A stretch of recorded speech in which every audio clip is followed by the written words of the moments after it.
Hello दोस्तों, welcome to back my YouTube channel. आज हम लोग देखेंगे रीजनिंग।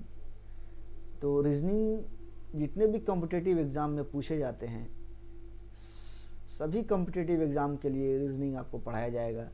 बहुत ही अच्छा से कंसेप्ट बताया जाएगा। अगर आप उसको फॉलो करिएगा तो हर एग्ज़ाम क्वालिफाई कर सकते हैं। तो चलिए बिना लेट किए हुए हम लोग स्टार्ट करते हैं। तो सबसे पहले हम लोग समझेंगे कि आखिर रीजनिंग क्या होता है। रीजनिंग, ध्यान देना है। रीजनिंग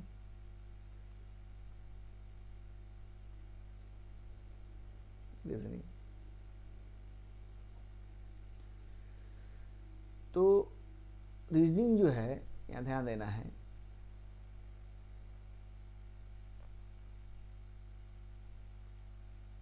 रीजनिंग मनुष्य के अंदर, इसका पहले डेफिनेशन देखते हैं। रीजनिंग मनुष्य के अंदर उसके सोच, क्षमता, योग्यता, कार्य प्रणाली,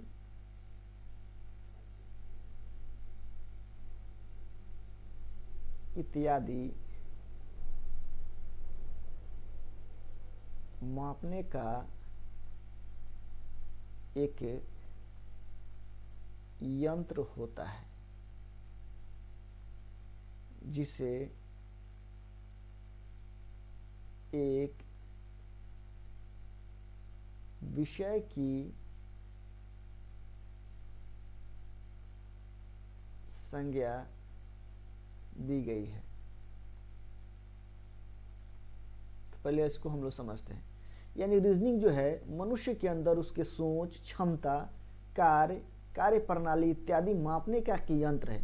यानी कि ये रीजनिंग जो है एक सब्जेक्ट है। जिस प्रकार से हम लोग ऑनर्स करते हैं, मैथ ऑनर्स करते हैं, फिजिक्स ऑनर्स करते हैं, केमिस्ट्री ऑनर्स करते हैं, उसी प्रकार से आप देखते होंगे कि क्या आप रीजनिंग ऑनर्स करते हैं क्या? नहीं। लेकिन ऐसा कोई भी एग्ज़ाम नहीं है कि जितना वेटेज आपका मैथ का होता है उतना ही वेटेज इंग्लिश का होता है, उतना ही वेटेज रीजनिंग का भी होता है।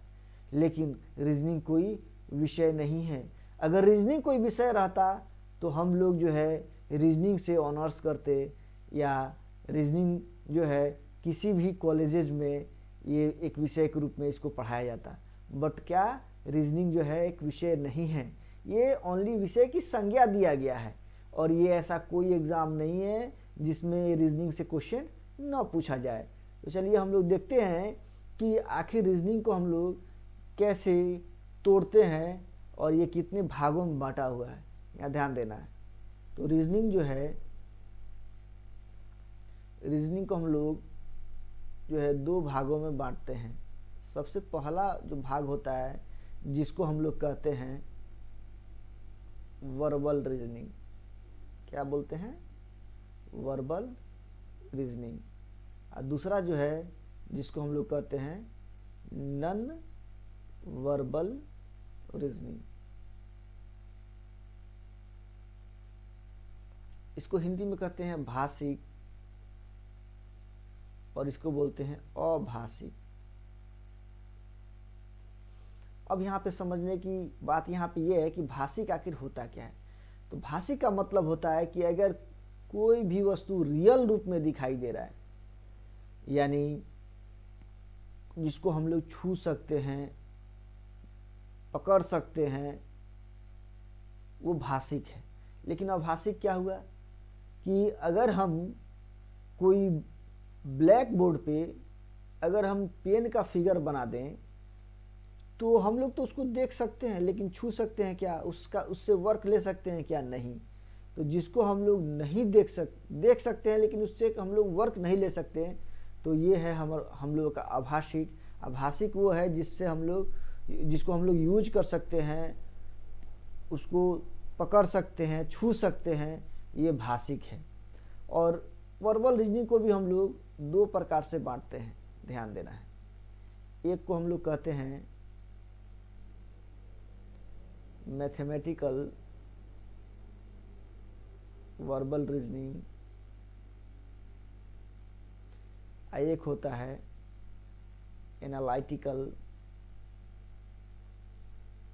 Verbal reasoning. कोई भी एग्जाम में सबसे ज़्यादा अगर वेटेज किसी का होता है तो मैथमेटिकल वर्बल रीजनिंग का होता है। ये अधिकतर जो है 25 मार्क्स का इससे पूछता है किसी भी एग्जाम में, और इससे जो है 15 मार्क्स का पूछता है। और नॉन वर्बल रीजनिंग में हम लोग मात्र 3 ही चैप्टर को पढ़ते हैं, जिसको हम लोग कहते हैं सीरीज, दूसरा है एनालॉजी, और तीसरा है, एक मिनट इसको मिटाते हैं,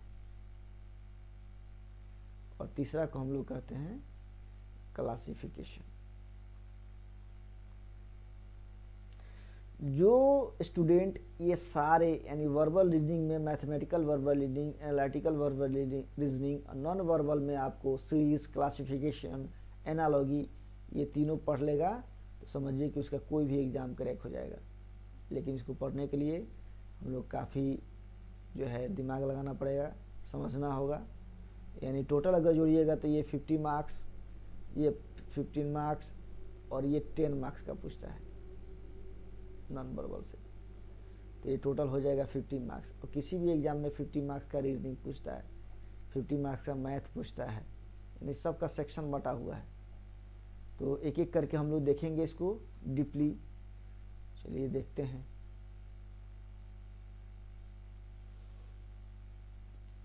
तो सबसे पहला हम लोग स्टार्ट करेंगे मैथमेटिकल वर्बल रीजनिंग। अभी हम आपको बताया कि ये टोटल जो है 25 मार्क्स का पूछता है। तो सबसे पहले हम लोग इसको पढ़ेंगे। और मैथमेटिकल वर्बल रीजनिंग में सबसे पहला जो चैप्टर है, जो काफ़ी मोस्ट इम्पोर्टेंट चैप्टर है, जिसको हम लोग बोलते हैं साइलोलिज्म। लिखते हैं साइलोगिज्म, पढ़ते हैं साइलोलिज्म। ध्यान देना है, ये चैप्टर का नाम है। तो साइलोलिज्म जो है काफ़ी अच्छा चैप्टर है। ऐसा कोई भी एग्ज़ाम नहीं है जिससे साइलोलिज्म से क्वेश्चन ना पूछा जाता हो। बैंक का एग्ज़ाम, बैंक पीओ वगैरह का एग्ज़ाम दीजिएगा, उसमें 5 नंबर इससे पूछे जाते हैं। और एसएससी, रेलवे, ये सारे एग्ज़ाम में जो है इससे 2 या 3 क्वेश्चन अवश्य नेसेसरी रहते हैं, और लेवल के क्वेश्चन रहते हैं। तो इसको हम लोग बहुत अच्छे डीपली एकदम हम लोग इसको देखने की कोशिश करेंगे। तो चलिए स्टार्ट करते हैं हम लोग साइलोलिज्म चैप्टर। तो याद रखना है साइलोलिज्म में स्टेटमेंट 4 प्रकार का होता है। ध्यान देना है, 4 प्रकार का होता है। कितने स्टेटमेंट होते हैं? 4 प्रकार के होते हैं। पहला जो स्टेटमेंट है, जिसको हम लोग बोलते हैं यूनिवर्सल अफर्मेटिव स्टेटमेंट। और दूसरा जो है, इसको हम लोग कहते हैं यूनिवर्सल नेगेटिव स्टेटमेंट। और तीसरा जो है, इसको हम लोग कहते हैं पार्टिकुलर अफर्मेटिव स्टेटमेंट। और चौथा जो है, जिसको हम लोग कहते हैं पार्टिकुलर निगेटिव स्टेटमेंट। ध्यान देना है। तो एक एक करके हम लोग देखेंगे कि ये सारे स्टेटमेंट क्या होते हैं। ध्यान देना है, जब तक आपको कंसेप्ट क्लियर नहीं होगा तब तक आप साइलोलिज्म का क्वेश्चन नहीं बना पाइएगा। तो ये कंसेप्ट क्लियर करने के लिए सारे स्टेटमेंट को हमको बताना होगा। और सारा स्टेटमेंट अगर आपको समझ में आ गया और पर डे मेरा लेक्चर देख रहे हैं, तो आपको कोई भी क्वेश्चन आप आसान तरीका से बना लीजिएगा। कितना भी बड़ा से एग्ज़ाम, कोई भी ग्रेजुएट लेवल एग्ज़ाम हो उसमें आप आसान तरीक़ा से जो है सलीम का क्वेश्चन डील कर सकते हैं। तो चलिए स्टार्ट करते हैं हम लोग।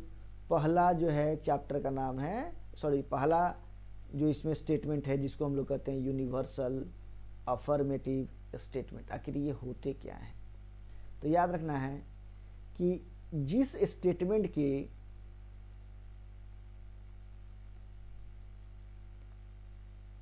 प्रारंभ में क्या हो, ऑल हो, सभी हो या 100% लगा रहे, तो उसे यूनिवर्सल अफर्मेटिव स्टेटमेंट कहते हैं। ध्यान देना है। इसे कैपिटल ए के द्वारा इंडिकेट किया जाता है।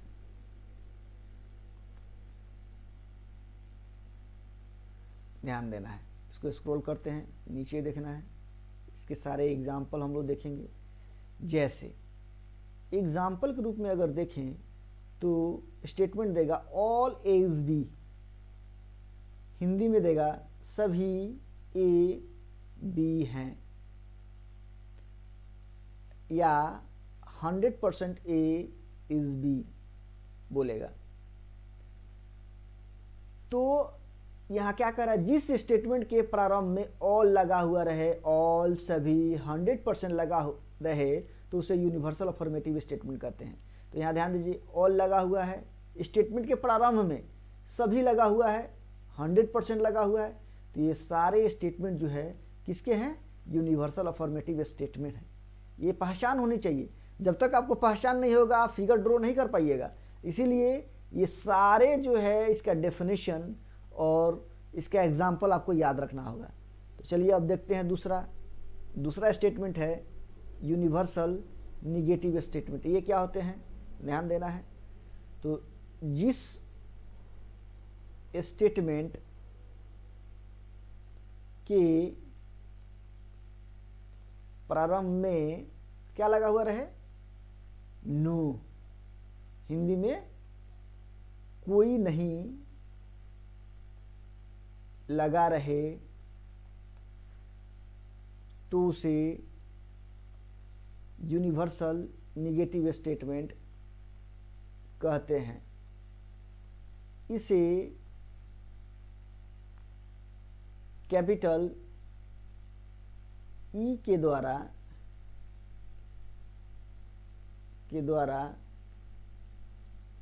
इंडिकेट किया जाता है।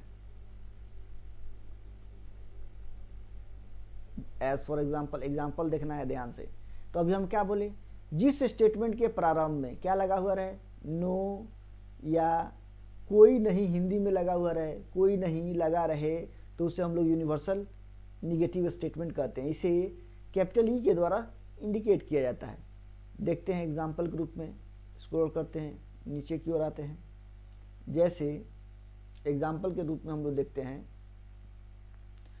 नो एज बी, कोई ए बी नहीं है, हिंदी में क्या लिखेंगे, कोई ए बी नहीं है। तो स्टार्टिंग में क्या है, जिस स्टेटमेंट के प्रारंभ में नो लगा हुआ रहे या कोई नहीं लगा हुआ रहे, तो इसे हम लोग कौन सा स्टेटमेंट कहेंगे, यूनिवर्सल निगेटिव स्टेटमेंट कहेंगे। सारे स्टेटमेंट का फंक्शन, इसका डेफिनेशन सब अलग अलग है। आपको पूरा डेफिनेशन याद चाहिए और इसका जो एग्जाम्पल है उसको भी याद रखना है। अब थर्ड नंबर देखते हैं, तीसरा नंबर, इसको हम लोग कहते हैं पार्टिकुलर अफर्मेटिव स्टेटमेंट। ये क्या होते हैं, ध्यान देना है। ये होता है जिस स्टेटमेंट के प्रारंभ में सम, कुछ, अधिकांश अधिकतर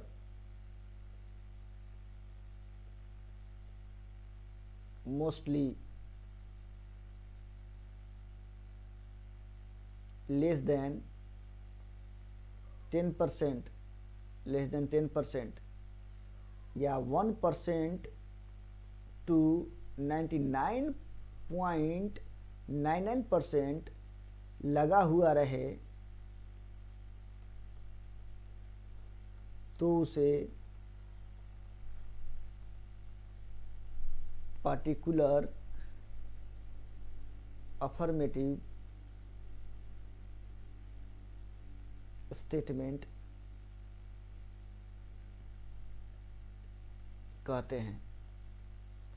तो ये क्या है इसका डेफिनेशन कि पार्टिकुलर अफर्मेटिव स्टेटमेंट का जिस स्टेटमेंट के प्रारंभ में सम, कुछ, अधिकांश, क्या क्या, सम, कुछ, अधिकांश, अधिकतर, मोस्टली, लेस देन 10%, 1% से लेकर 99.99% लगा हुआ रहे तो उसे ही हम लोग कौन सा स्टेटमेंट बोलते हैं, पार्टिकुलर अफर्मेटिव स्टेटमेंट कहते हैं। अब इसका एग्जाम्पल देखते हैं हम लोग, ध्यान देना है। एग्जाम्पल,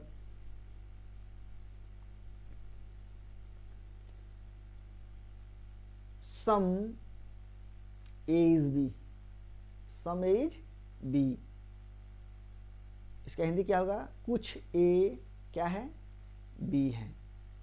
उसके बाद देखिए अधिकतर ए बी है। उसके बाद देखिए अधिकांश ए बी हैं। और देखिए मोस्टली ए इज बी। और देखिए 60% A is B, 99.99% A is B. ये जितने भी एग्जाम्पल आप देख रहे हैं ये सब है आपको पार्टिकुलर अफर्मेटिव स्टेटमेंट। ये पहचानने का तरीका है कि जिस स्टेटमेंट के प्रारंभ में सम, कुछ, अधिकांश, अधिकतर, मोस्टली, लेस देन 10%, 1% से लेकर 99.99% लगा हुआ रहे तो उसे हम लोग पार्टिकुलर अफर्मेटिव स्टेटमेंट कहते हैं। ये काफ़ी मोस्ट इंपॉर्टेंट कंसेप्ट है। ये डेफिनेशन है। डेफिनेशन तो 100% आपको याद रखना होगा। अगर डेफिनेशन नहीं याद होगा तो आपको फिगर ड्रॉ नहीं करने आएगा। इसलिए डेफिनेशन को अच्छे से पढ़िए, समझिए और उसके एग्जाम्पल को हमेशा याद रखिए। अगेन हम लोग देखते हैं अगला 4 नंबर में हम लोग देखने वाले हैं पार्टिकुलर निगेटिव स्टेटमेंट। ये क्या होता है, तो जिस स्टेटमेंट के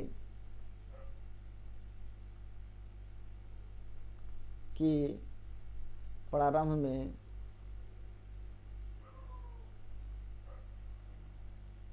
सम नॉट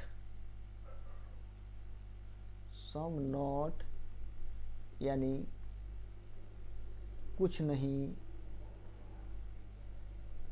लगा हुआ रहे उसे पार्टिकुलर निगेटिव स्टेटमेंट कहते हैं। इसे कैपिटल ओ के द्वारा इंडिकेट किया जाता है। ध्यान देना है। एज फॉर एग्जाम्पल ध्यान दीजिए, सम ए इज नॉट बी, और हिंदी में देगा तो क्या देगा, कुछ ए बी नहीं है। तो जिस स्टेटमेंट के प्रारंभ में सम नॉट, क्या, सम नॉट या कुछ नहीं लगा हुआ रहे उसे हम लोग कौन सा स्टेटमेंट कहते हैं, पार्टिकुलर निगेटिव स्टेटमेंट कहा जाता है। जैसे यहाँ देखिए, कुछ सम नॉट, कुछ नहीं लगा हुआ रहे तो इसे ही हम लोग कौन सा स्टेटमेंट कहेंगे, पार्टिकुलर निगेटिव स्टेटमेंट। जो इंडिकेटिंग के बारे में हम बताए थे कि इसको क्या चीज़ के द्वारा सूचित किया जाता है, ध्यान देना है। वो इसलिए लिखे हैं कि आपको याद रहे, यहाँ ध्यान देना है। वो याद रखने के लिए हम बताएं कि ट्रिक से जो है आप याद रखें उसको। ई आई ओ, ये दोनों किसका पार्ट है? ये यूनिवर्सल अफर्मेटिव स्टेटमेंट का हम इंडिकेटिंग बताए थे। ये आपका है यूनिवर्सल निगेटिव स्टेटमेंट का, ये है आपका पार्टिकुलर अफर्मेटिव स्टेटमेंट का, और ये है पार्टिकुलर निगेटिव स्टेटमेंट का। अगर कहा जाए ये दोनों किसका है, तो ये यूनिवर्सल का पार्ट है। क्या? यूनिवर्सल। और ये दोनों किसका पार्ट है? पार्टिकुलर का।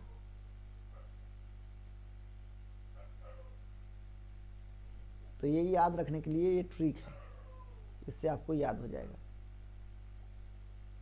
तो ये रहा हम लोगों का सलीम का डे 1 लेक्चर, और इसमें हमने ये बताने की कोशिश किया कि जितने भी स्टेटमेंट होते हैं वो चारों स्टेटमेंट का डेफिनेशन प्लस उसका एग्जाम्पल आपको अच्छे तरह से इसको रिवीजन कर लेना है, और इसको बार बार इस लेक्चर को देखना है और समझना है। तब जाके हम लोगों को नेक्स्ट लेक्चर जो है बहुत अच्छे तरह से समझ में आएगा। तो चलिए मिलते हैं नेक्स्ट लेक्चर में। अगर मेरा लेक्चर आपको अच्छा लगे तो इस चैनल को लाइक, शेयर एंड सब्सक्राइब करिए, और बेल आइकन को अवश्य दबा लीजिए।